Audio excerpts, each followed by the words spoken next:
Hi again, and welcome to How to Be Miserable, videos on psychology and self-care, occasionally from a backwards perspective. Subscribe to get notifications in your feed about new videos as they're released. Today, the second in a set of videos on getting better sleep. I started this series with a post on things not to do in order to get a better night's sleep. If you just stop doing some of what you're already doing, you might improve things. In this post, my focus is on your environment and ways to make it more conducive to you getting a good night's sleep. Now remember, this isn't a substitute for consultation with a healthcare professional, and I'm not focused here on specific problems like sleep apnea or other difficulties. Do not rely on health information for your sole source from some guy on YouTube. Okay. 1. Save the bedroom for sleep.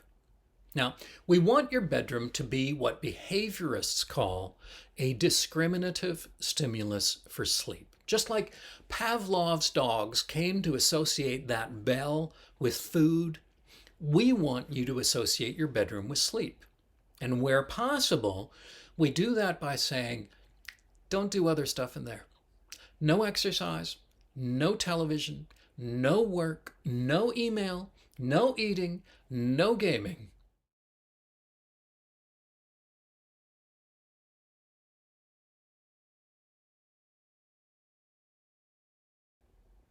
If there's any way of doing it, given your living situation, keep the bedroom for sleep.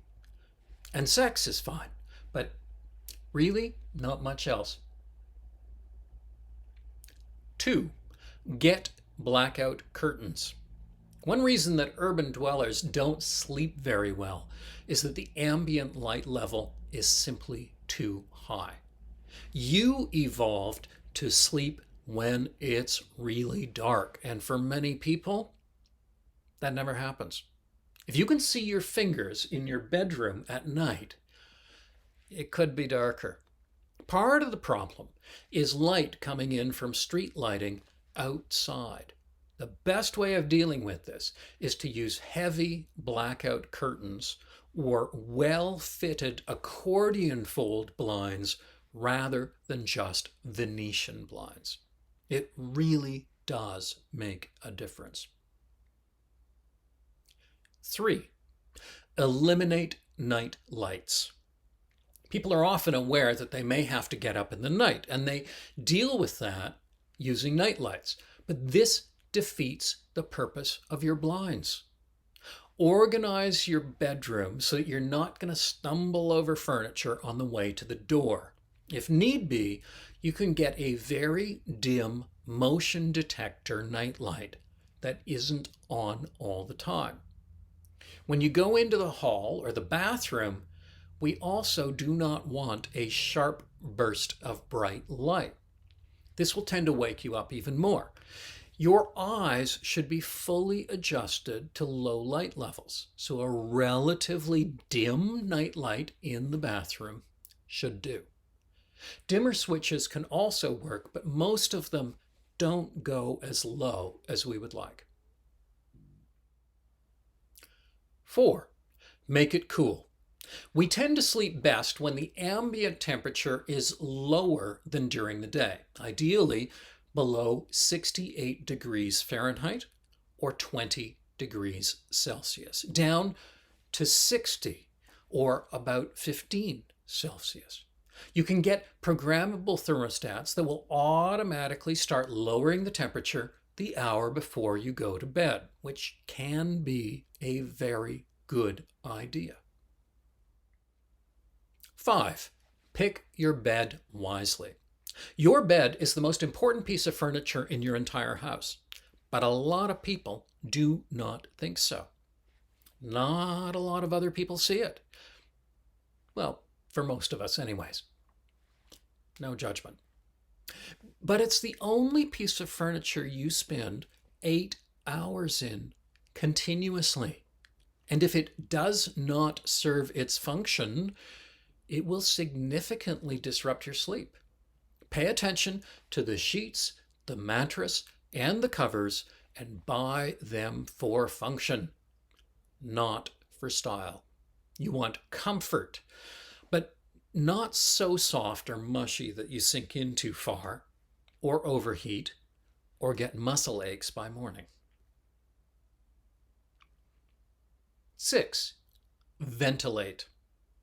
Atmospheric CO2 is currently about 415 parts per million, which is much higher than the average of about 270 to 280 parts per million that it's been for the past 10,000 years.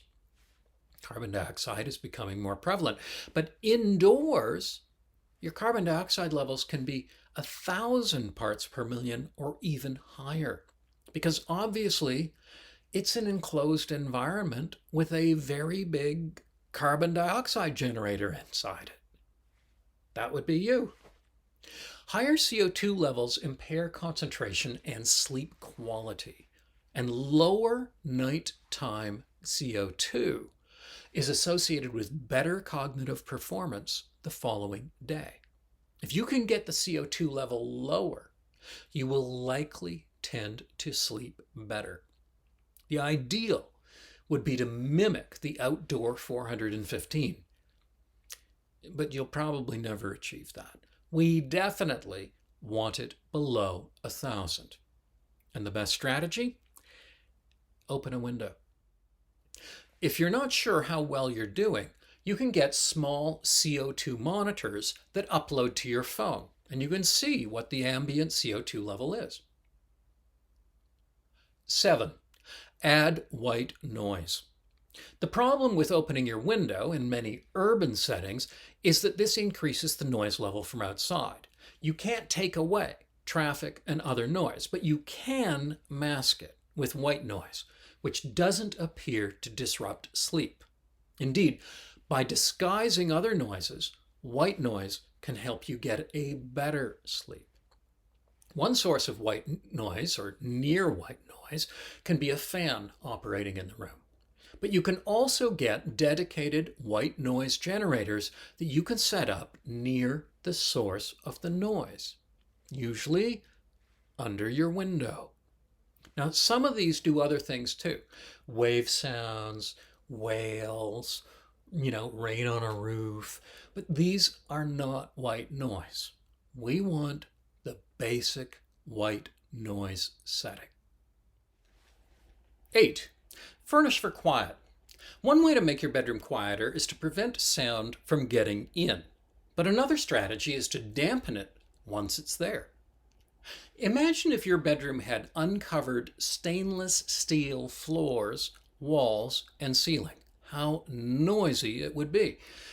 Well, if you have hardwood floors, uncovered walls, and a flat ceiling, it may be something like that. You're hearing the noise come through the window and coming to you, and bouncing off the wall and coming to you, and bouncing off the floor and coming to you. You may be hearing the same sound 10 ways. Carpet, drapes, padded furniture, and fabric wall coverings can all help to reduce the ambient noise in the room. And if you're really desperate, you can make an artful over-the-bed display of foam sound panels. 9. Get your phone away. Imagine if we were to tempt you. You can go to sleep, or you can check email, or watch videos, or play games, or listen to music, or do social media, or monitor for messages from other people. Well, that's what your phone is doing, sitting there on your bedside table. It's calling to you. Don't sleep. Look at all the exciting stuff I've got.